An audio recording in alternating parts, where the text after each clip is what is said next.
Quem me apresentou e recomendou a leitura da Conceição Evaristo foi uma jovem amiga, Mariane Souza, que trabalha atualmente na Companhia das Letras. Ela é geógrafa e ela tem uma pesquisa muito bonita sobre a Carolina de Jesus. Eu cheguei então primeiro num livro dela, Olhos d'Água, um livro de contos, e em seguida, por conta da homenagem que a Conceição recebeu pelos 70 anos, teve uma ocupação aqui em São Paulo, no Itaú Cultural, eu consegui outros livros dela e confesso que eu nunca tinha lido Conceição Evaristo, que é simplesmente imperdível. Li muita coisa da Conceição, mas eu gostaria de recomendar para quem não conhece, para quem nunca leu, que comece pela novela Ponciá Vicêncio. É um romance que conta então a vida de Ponciá, uma moça que vive com a sua mãe, seu irmão e o pai numa aldeia e, num determinado momento, ela sai dessa aldeia e vai para a cidade. Só que isso não é nada do livro. O importante é que ela sai de uma aldeia onde ela e a mãe, o pai e o irmão trabalham para senhores brancos, né? Não são escravos, mas trabalham num regime muito parecido com escravidão, eu diria. E ela sai, então, num momento dessa aldeia e vai para a cidade. É uma história que é como se a gente estivesse já dentro da gente e ao ler a gente se reconhece nessa história. A gente reconhece, não nós nos reconhecemos, mas a gente reconhece essa história em algum lugar dentro da gente. Porque a Conceição tem esse poder, né, de trazer a oralidade africana, de trazer essa ancestralidade, essa mítica africana. Então é uma literatura muito poderosa. Eu continuo lendo a Conceição Evaristo porque ela tem uma obra muito densa, poesia, contos, crônicas, e é uma autora muito potente, uma autora negra, brasileira, mulher, né, que carrega uma história de todos os seus antepassados. E em Ponciá Vicêncio você vai conhecer essa ancestralidade e toda essa herança. Ela está sendo homenageada, né? Ela deve ser conhecida, ela deve ser lida, discutida, porque é uma autora muito importante e muito importante para o bom de ler. Eu acho que a literatura me escolheu também. Eu acho que a literatura me escolheu. E aí, ironicamente, eu brinco que a literatura me escolheu de tal forma que a minha mãe e minhas tias trabalharam em casa de escritores mineiros. Então, a minha mãe trabalhou para Laí de Lisboa de Oliveira, uma das minhas tias trabalhou com um grande pensador mineiro, Eduardo Frieiro. A minha mãe trabalhou com parentes de Otto Lara Rezende. Então eu falo que o destino da literatura me persegue. E falo assim com muito orgulho mesmo, que me persegue através de lugares subalternizados, né? Foram essas mulheres em posições subalternizadas, né? Oprimidas, que criaram todo esse estofo, né? Que me deram uma sustentação. E por outro lado, eu gosto muito disso também, porque eu acho que a minha origem, ela quebra com esse imaginário, né? Que o intelectual, ou que a escritora, ou que o escritor tem que nascer em classes privilegiadas. Até nasce sim, mas eu fico pensando, será que é só uma questão de nascimento ou é uma questão também de oportunidade? Em 71 eu terminei o curso normal. E o meu desejo o tempo todo era de dar aula, era de ser professora. E aí então, para conseguir dar aula, você precisava de uma indicação. E normalmente essa indicação passava, ela atravessada pelo poder, lógico, né? Como a minha família até conhecia pessoas importantes, sim, mas era numa relação de subalternidade, talvez o que eu tenha analisado, essas pessoas que poderiam arranjar um trabalho para mim em Belo Horizonte, não iriam investir porque eu estava rompendo com uma trajetória que para essas famílias não me pertencia, né? Eles estavam perdendo a futura cozinheira, a futura babá, você tá entendendo? É uma ruptura, né? Você apresenta uma Isso, ruptura. isso. Então é o que eu falo, minha mãe contava muitas histórias, parte da memória da escravidão, eu cresci escutando essas histórias. Eu tinha um tio que foi à Segunda Guerra Mundial, então quando ele voltou como ex-expedicionário, ele teve a oportunidade de estudar e ele se tornou, inclusive, artista plástico, poeta. Eu falo também que foi dele que eu aprendi as primeiras noções da negritude, que eu tenho a impressão que ele já acompanhava todas as discussões do movimento de negritude que já estava acontecendo na Europa, né? Ele mesmo contava muitas histórias pra gente, então a minha mãe fazia boneca, as bonecas, eu tenho dito, as bonecas já nasciam com nome e com história. Meu tio velhinho era de Congada, né? Então tinha as festas de Rosário, então se tinha essa ausência material, esse estado até de miserabilidade que a gente vivia, ao mesmo tempo tinha essa Experiência cultural. tinha essa experiência cultural que nos sustentava, né? A minha mãe conta, por exemplo, que ela aprendeu a olhar as horas assim, ela trabalhando em casa de família, e aí diz ela que no rádio falava assim, 10 horas. Ela corria, olhava no relógio e dizia, ah, tá, 10 horas. Então, eu brincava com ela, mas já pensou se o relógio estivesse atrasado? Que nó que daria, né? Que nó que daria.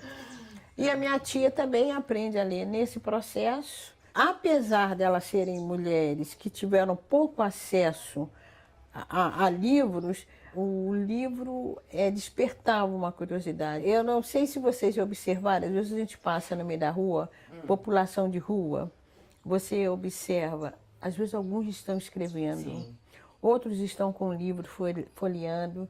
Então, eu acho que é um desejo, sabe? Eu acho que é uma espécie de esse estranho objeto do desejo. Sim. Então eu acho que a minha família tinha muito isso também. Uma atração. Uma atração. E aí, pelo fato de ter atração, elas também, como autodidata, o material que caía nas mãos dela, elas procuravam ler.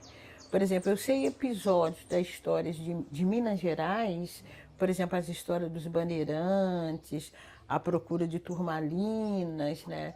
E tem o Borba Gato e coisa e tal. Essas primeiras histórias eu aprendi, eu escutei com a minha tia contando. Então ela leu essas histórias em algum lugar, né? Então a gente vivia essa cultura oralizada, né? Que eu digo que o primeiro contato que eu tenho com a literatura é a literatura oral, mas ao mesmo tempo era intermediada por esse texto que elas liam.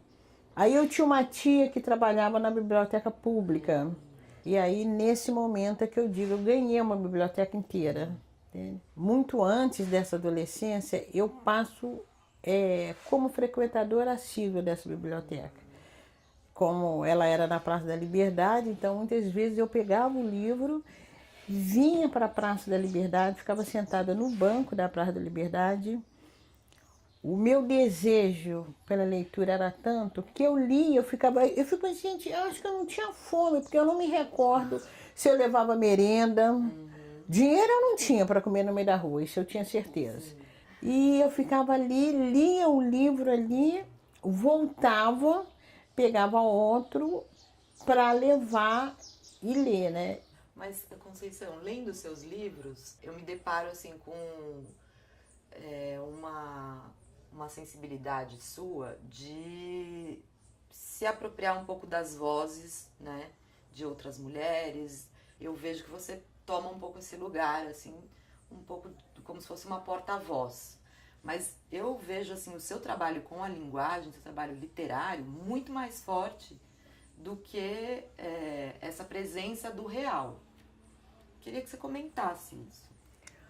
Primeiro que eu não perco eu não perco um minuto de vista que eu estou trabalhando com literatura. Eu estou trabalhando com a arte da palavra, entende? E eu tenho dito, invento sim, invento até em submissas lágrimas, né? Sim. Tem isso, né? Eu Tem desafio. um nome muito engraçado que é a Trossoleia. Trossoleia. Gente, essa eu não aguentava aquele. Trossoleia. Eu não perco de vista que eu estou trabalhando com a arte da palavra. Então, o momento todo eu fico muito atenta, né? Eu gosto, eu tenho até essa experiência que eu tive com a palavra oral, sem sombra de dúvida. Eu acho que isso foi um das maiores causas que me afinou para esse exercício da escrita. Por exemplo, eu sou uma pessoa que eu não sei dançar, não sei cantar, minha voz é feia, garota, não sei cantar, me considero uma pessoa sem ritmo, mas as pessoas dizem que os meus textos são muito musicais, né? Por exemplo, eu escrevo, às vezes eu leio o texto para eu escutar o som, a melodia, o ritmo do texto. Eu gosto de levar para o texto palavras de origem bantas. Gosto de levar para o texto expressões mais que eu tenho chamado da gramática do cotidiano, do linguajar do cotidiano. Por exemplo, em Ponciá Vicêncio tem uma parte que diz assim: só o pai dela não incomodava com a semelhança dela com o avô. E aí eu digo, não, semelhança é um termo que todo mundo usa, aí eu substituo. Só o pai dela não incomodava com a parecença dela com o avô.